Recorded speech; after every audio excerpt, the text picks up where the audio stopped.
here at UCT shortly before Yom Kippur, and I wanted to share some ideas with you. In particular, something that I saw in the Maggid of Dubno, that he says there was a custom in Lithuania that the Avinu Malkeinu bread and we say over Yom Kippur, and this year we actually won't be saying it as much because Yom Kippur falls on Shabbos, so the only time we say Avinu Malkeinu is at Mincha before Yom Kippur and at Ne'ilah at the end of Yom Kippur.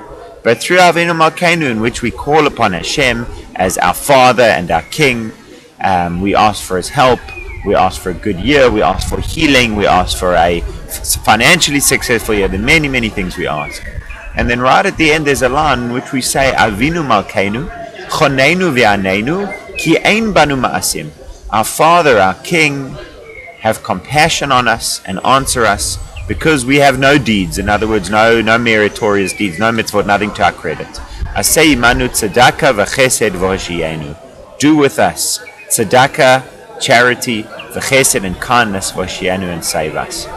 And the Maggid of Dubno says that there was a custom in Lithuania that the entire prayer would be said out loud, but this final line of the Choneinu v'aneinu would be said in a whisper.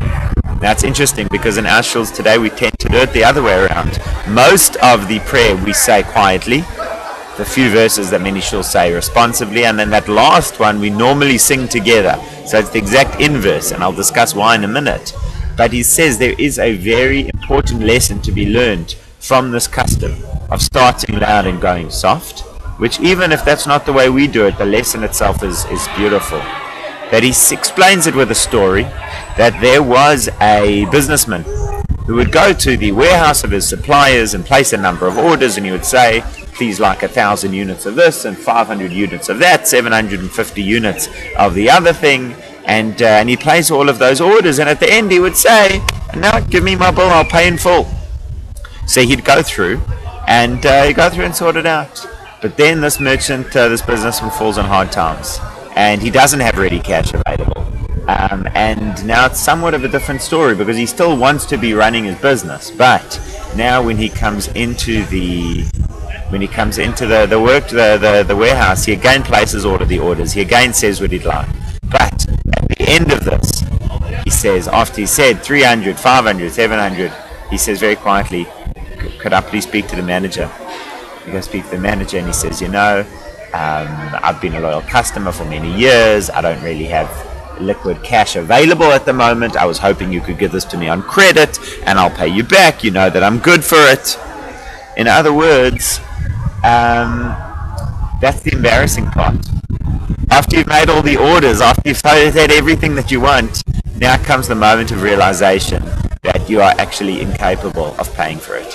And he says that's what happens in Avinu Malkeinu. Throughout Avinu Malkeinu, Hashem bless us in this way, help us in that way, do this for us, say that, and then right at the end we say, Hashem, would you mind doing it all for free? Because we're bankrupt, we're broke.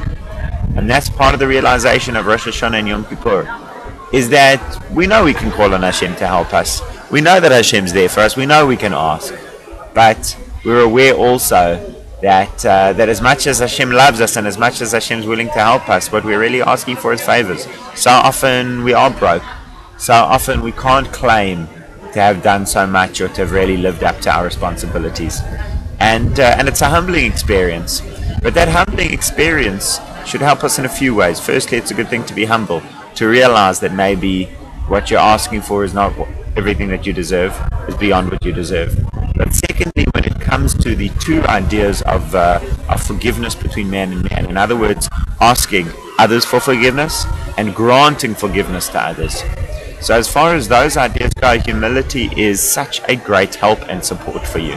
Because if you have done something wrong, and you need to apologize to the other person, it's a difficult thing, it's a humbling thing to do.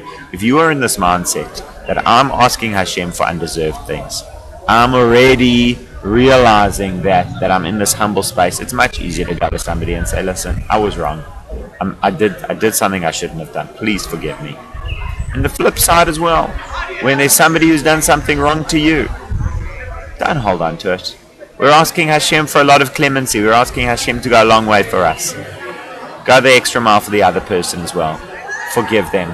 Let it go. It's not a big deal. this is what we're asking Hashem for, this is something we can model in our own lives as well. I wish you a wonderful, meaningful, and spiritual Yom Kippur.